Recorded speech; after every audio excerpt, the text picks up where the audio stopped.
Good afternoon. Welcome to Halftime Report. It's 12 noon. We're in the midst of a very strong bull rally as we speak. More than 100 points gained on the Nifty. The Sensex is higher by 325 points.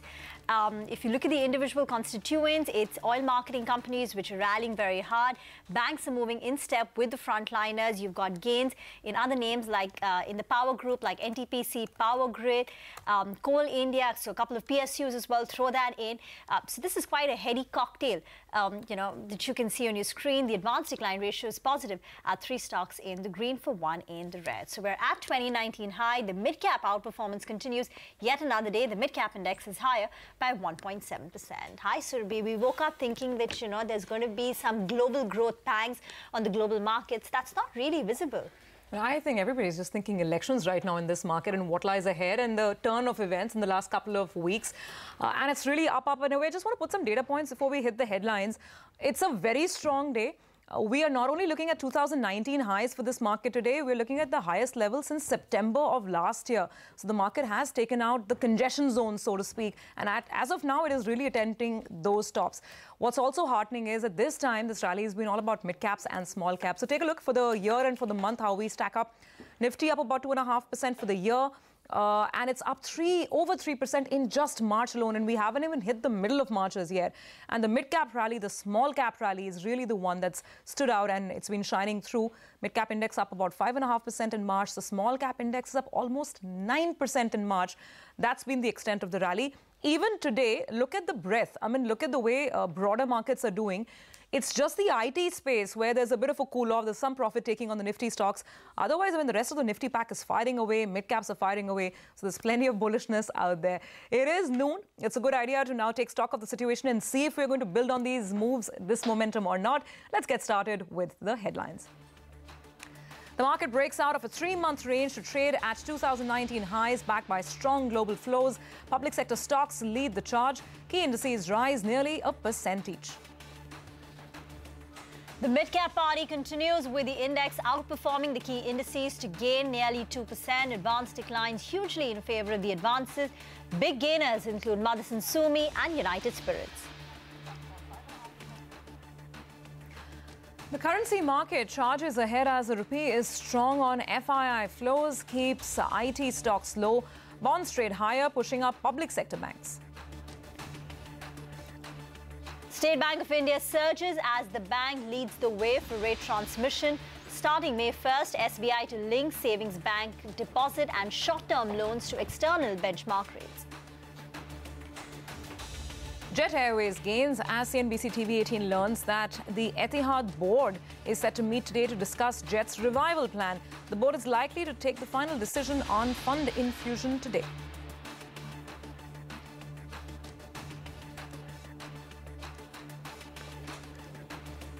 Well, it's noon, and as always, on top of the show, we tell you all the stocks that are moving and shaking with our entire team. And Anisha is here with us in the studio, and she's going to tell us about CG Power. Anisha? Oh, well, yes. So the stock has been under pressure. We have seen the stock go from the level of 100 right to the level of 20, and today it's trading a bit higher.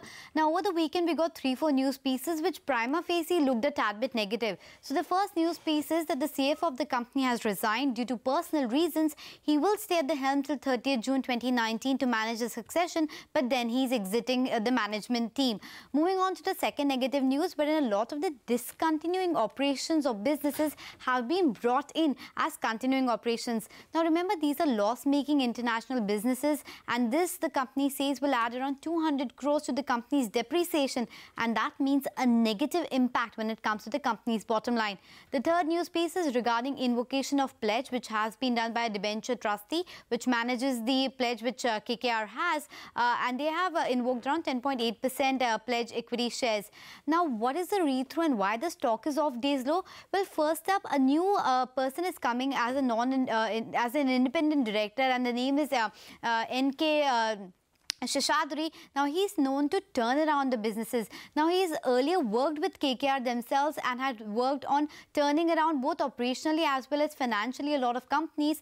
And now the street believes that the promoter holding or say in the business will go down and it will continue to remain professionally managed. And that is the key reason why the stock is going up, because remember, there was some corporate governance issue, and with an independent person coming at helm, it is expected that now things will move on. As far as the discontinuing operation moving to continuing operations is concerned, the street believes that this was largely priced in and the worst is behind. So maybe they are discounting a tad bit given the fact that the stock valuations have come off so drastically. And lastly, as well as the pledge holding is concerned, the 10.8% equity hasn't actually come to the market to offload. So the expectation is that it is right now just moved to a trust, and KKR, which has most of the pledge where the promoters have held it with, they are not looking to sell it in the open market. So that overhang has also gone away. So a conundrum of all these reasons is making the stock go higher and not really looking at the negative news flow. Okay, that's an interesting point, Anisha. Thanks very much for explaining. So hoping that the man with the Midas touch is going to come and set things in order at CG Power, and that's why the stock is positive. From one, let's move to the other. As we just told you that it's going to be all eyes on the Etihad board meeting today.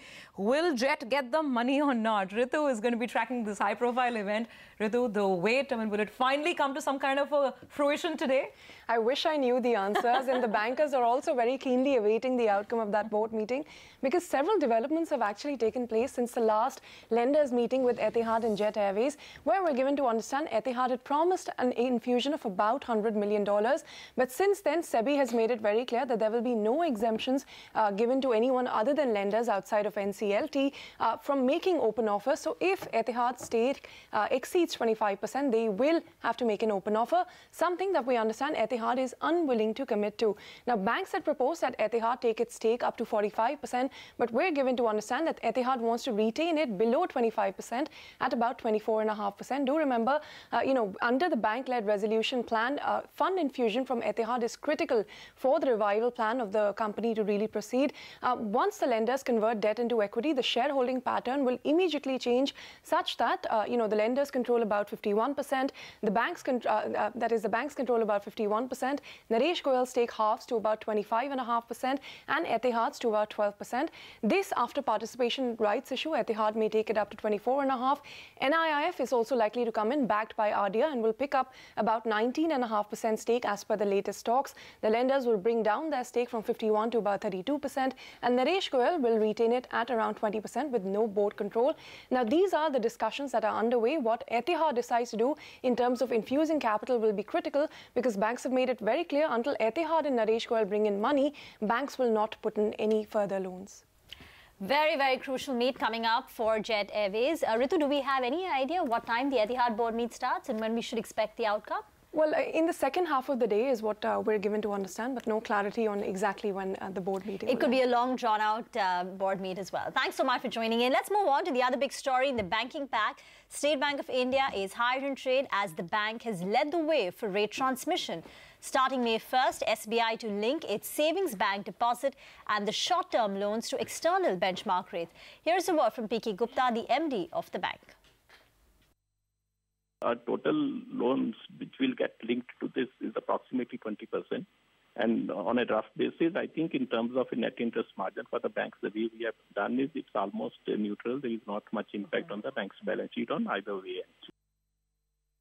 Concern for RBI has been is that the monetary policy transmission, if they do believe that, the transmission is going to be effective, actually, so it could prompt them to go for some rate cut. The one-year MCLR brings some stability to the bank's limits, actually. So in any case, the new home loans, which will get done at the new MCLR, so that will have an impact of the policy rate adjustments. Yes, impact, but with a lag effect, because it's not directly home loans and personal loans have not directly been linked to RBI's repo rate. They're still linked to MCLR. And therefore, there will still be a lag. Only certain rates, more on the working capital side of it, they are the ones that have been linked to the repo rate. Anyway, we've got lots of news in banks today. Let's pull up IDBI Bank. This is a stock that's up about 4% as well. Now, one explanation that earlier Abhishek gave us was perhaps that it's a beneficiary because of the SR Steel resolution. Some money comes back to the bank. But there's another story on this that Ritu is tracking. So let's go back to her. Ritu, what's happening with IDBI? Well, you know, the bank is saddled with exceptionally high amount of non-performing assets. Almost 30% of its book is bad, and therefore any step that the banks take to reduce that burden will be seen as positive. Today, we saw that the bank has put up a notice saying it's looking to sell 6 of its non-performing accounts to banks, financial institutions, and asset reconstruction companies. For one, that is Loop Mobile, the exposure has not been given, but for the other 5, we're looking at a total outstanding of over 1,200 crore rupees. Now, the most significant one of these is Reliance Communications, where IDBI Bank has an exposure of 1,055 crore rupees, which it is willing to sell at a 55% haircut at 470 crore rupees reserve price in an all-cash deal, and it is looking to close this transaction before the end of this quarter. Clearly, this is the bank's steps that the bank is taking to ensure that some recovery takes place before the end of the financial year, and it can show that recovery in this quarter's results as well. Do remember, this will be the first quarter where it will report as a private entity that is now held by LIC and not the government of India. Some of the other accounts also that it has put on the block include smaller names like Mittal Corp, Amazon Transportation, Sunrise Pictures, and Nandi Dal Mills. It'll be important to see if any takers come forward, especially for Reliance Communications, which is very likely to end up in the NCLT, given that the company itself is making efforts to file for bankruptcy, and Ericsson has also taken it to court for the very same. Thank you very much for that. Not done yet with buzzing stock. Sonal is here with the other ones you should have on your radar. Sonal? Hi, good afternoon. Well, I'll start with Delta Corp. Well, the company has acquired around 25% stake in one of the companies that is called Jalish Cruise, that is in Mauritius, and the total consideration for this particular acquisition is around $10 million. The stock is buzzing on this news.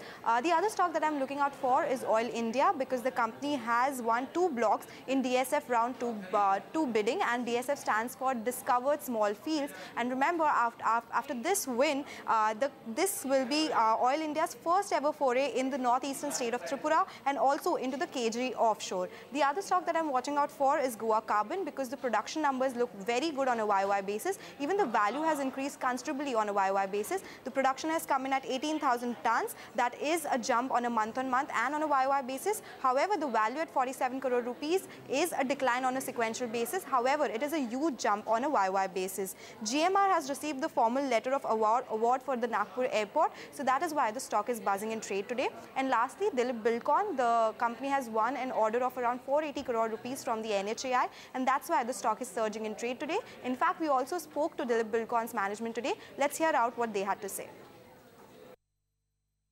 In FY19, we are doing about a 20-25% growth. So from last year's 7,700 crores or so, we'll be almost about 9,500 crores in this financial year. And next year, we're expecting another 15% to 20% of growth. So the order book for that is very strong. We have, so that would be about 11,500 crores of top line in FY20. And with similar margins that we've had in the past, and with a reducing debt and a reducing working capital cycle. All right, so that was Dilip Bilcon bagging orders, and that was our conversation with them earlier. Well, in terms of recapping all the stocks on the movers and shakers segment, we have a long list today. CG Power on the upside, Jet Airways also rising in hope ahead of the board meeting with Etihad. There's SBI, IDBI Bank, most of these PSU banks in positive territory. Delta Corp. We have Goa Carbon, GMR Infra, Dilip Bilcon. These are all the stocks on the upside. Okay, on that note, we're going to take a quick break. On the other side, Girish Agarwal, promoter, director of DB Corp, joins in on the other side. The election bugle has been sounded. What does it mean for media companies? We'll find out.